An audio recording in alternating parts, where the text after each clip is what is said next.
have to wait and see how they play the game.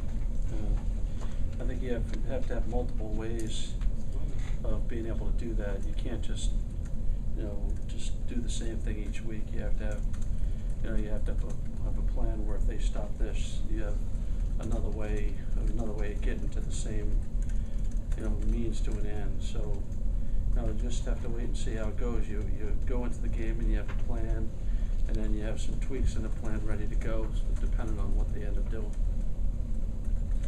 Charlie, what are your impressions of the Alabama defense and how you might attack them?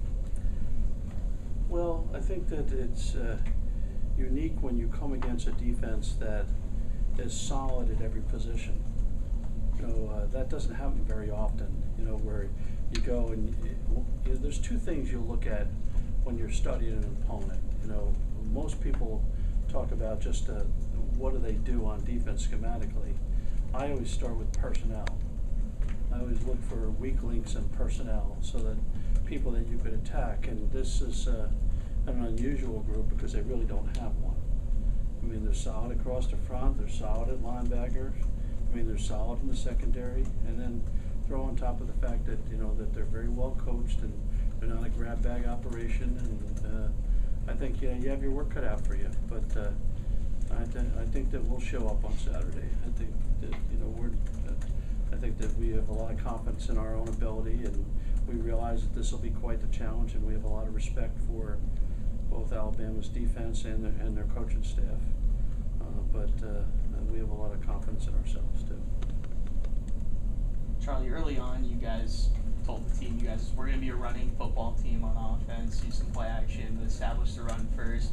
What does it say about the way they took to that challenge and that plan that you guys are first in the SEC in rushing so far through the season? Well, first of all, you have to have a lot of people suppress their egos, because everyone wants to be the guy.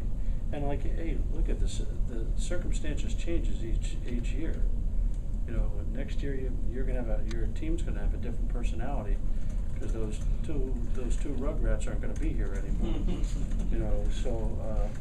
So your personality changes and what you do change. But once you just like you study the opponent's personnel, you study your own personnel, and these guys are pretty special. So I think that it's only right that the foundation of our offense starts through the middle and starts with them getting a good number of touches each game.